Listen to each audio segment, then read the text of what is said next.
Myriam Benrad, bonjour. Bonjour. Vous êtes politologue, spécialiste du monde arabe et du Moyen-Orient, professeur en sciences politiques et en études de sécurité à l'université de Leiden aux Pays-Bas. Alors, on vient de le voir, le djihad, c'est aujourd'hui Internet. C'est donc le nouvel Eldorado à conquérir pour les djihadistes. C'est un Eldorado qu'ils ont conquis en fait il y a longtemps, qui a d'ailleurs été concomitant avec les victoires qui ont été les leurs en 2014, lorsqu'ils se sont emparés d'une partie importante des deux territoires irakiens et syriens. Oui, qu'ils ont majoritairement perdu aujourd'hui. Alors qu'ils ont perdu, mais ça ne change pas évidemment le côté plus globalisé du djihadisme, c'est-à-dire effectivement à travers cet investissement d'Internet. Alors on a eu un temps de flottement avec une réduction en réalité des contenus, comparé aux années 2014-2015 par exemple, mais on voit qu'ils reviennent, ils parviennent effectivement à investir de nouvelles plateformes. Ils sont très présents sur Telegram, toujours. Ils le sont un peu moins sur les plateformes telles Facebook, Twitter. Google, en effet, à la demande d'un certain nombre de gouvernements, bloque les contenus, donc l'accès à la propagande. La justice française, par exemple, aussi a pris des mesures pour judiciariser ceux qui consultent excessivement ces contenus. Mais ils parviennent à contourner tout cela, ils parviennent à réinvestir de nouveaux espaces. Donc l'enjeu ils ont Internet, une connaissance parfaite d'Internet. Oui, ils sont.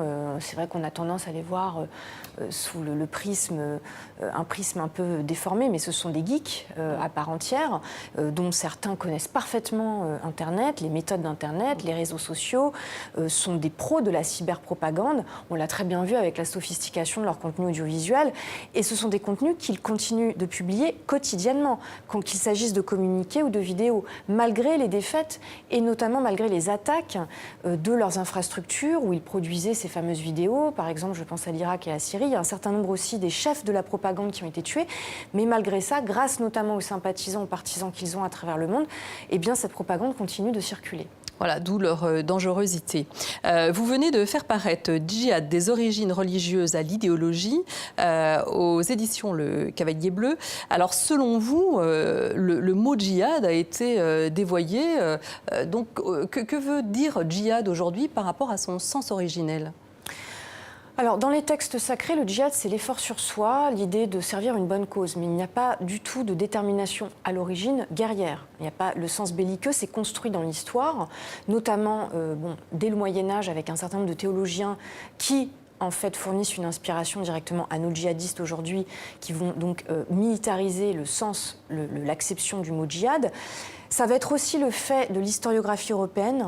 Les Européens, notamment les orientalistes, vont relire l'histoire de l'islam à travers, je dirais, un prisme très belliqueux, très militariste, que les Arabes eux-mêmes, finalement, vont reprendre à leur compte, notamment ces djihadistes et cette idéologie qui donc fait du djihad en réalité un effort exclusivement violent. Les djihadistes le disent, le djihad ne peut pas être autre chose que la lutte armée.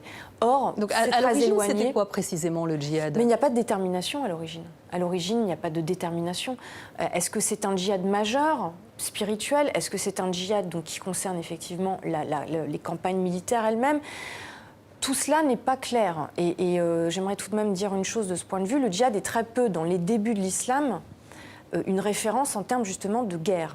Ça ne fait pas nécessairement référence à la guerre.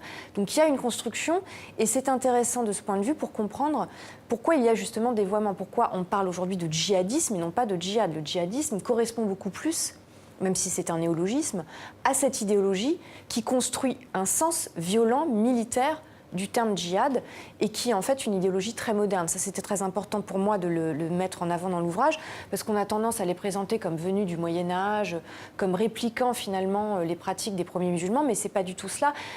Ils sont très modernes et d'ailleurs, pour revenir à votre première question, ils le prouvent en faisant usage des réseaux sociaux, d'Internet, des nouvelles technologies. Ce sont des hypermodernes radicaux. Alors bon, pour en revenir à l'actualité plus récente, aujourd'hui se pose la question du retour des djihadistes, notamment les djihadistes européens. Donc il y a beaucoup de solutions qui sont préconisées. Vous avez travaillé sur ces problématiques. Que préconisez-vous ? Alors, il y a la question du retour qui est problématique. Oui, pourquoi ? Parce qu'on a différents types de djihadistes, de profils. Est-ce qu'il faut qu'ils soient à l'isolement total ? Alors, c'est la question d'abord la politique a quand même été une politique d'élimination concernant les combattants. une politique qui a été partagée par un certain nombre de gouvernements. Maintenant, il fallait s'attendre à ce que certains soient arrêtés, et ça a été le cas par les forces kurdes, notamment après la bataille de Raqqa. Donc que faire de ces personnes ? Comment évaluer leur degré de radicalisation? Quelles ont été les exactions commises par ces personnes? Aujourd'hui, on voit bien, il y a un certain nombre de témoignages où ils cessaient finalement de se défausser de leurs responsabilités. Il va se poser la question des jugements. Bon, alors, où les juge-t-on? Là-dessus, il n'y a absolument pas consensus. Ensuite, la question de l'incarcération, donc la judiciarisation. S'ils reviennent effectivement jugés donc avec des peines, quelle est la prise en charge dans les prisons? Et au-delà de ça, on n'en est pas encore là, mais il faudra se poser la question parce que certains djihadistes vont déjà sortir dans quelques années. Quelle réintégration à la société? Mais dans les prisons, quel dispositif doit être mis en place pour que ce soit efficace? Alors, votre question, elle est importante. On a vu les limites de la déradicalisation. Oui, alors votre question est importante parce que c'est vrai que la prison reste le cœur en fait, de la radicalisation. C'est dans les prisons qu'un certain nombre de filières djihadistes, en France notamment, se sont constituées, que ces gens se sont rencontrés. Ils pouvaient être radicalisés ou pas avant. Les choses, souvent, se sont faites en prison, c'est vrai. Donc, à ce niveau, à mon avis, il faut renforcer leur prise en charge religieuse. Moi, j'ai beaucoup parlé dans les derniers temps du rôle des aumôniers musulmans. Je crois qu'ils ont ils accordent une telle importance, ils ont un tel attachement à la religion qu'il faut leur mettre en face des personnes légitimes, crédibles, qui puissent engager un dialogue et leur montrer que leur lecture de l'islam, leur lecture n'est pas la bonne et n'est pas légitime. Est-ce que c'est ce qui est fait aux Pays-Bas où vous travaillez actuellement ?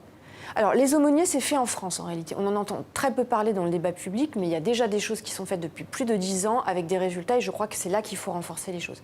Au niveau des Pays-Bas, les choses sont différentes dans la mesure où les Pays-Bas privilégient, par exemple, vraiment la question de la réintégration. L'idée n'est pas de les laisser pourrir en prison, excusez-moi l'expression, c'est plutôt quand même d'assurer un retour à la vie civile, une réintégration sous surveillance, évidemment, des autorités, mais de faire en sorte qu'il y ait un avenir pour ces personnes.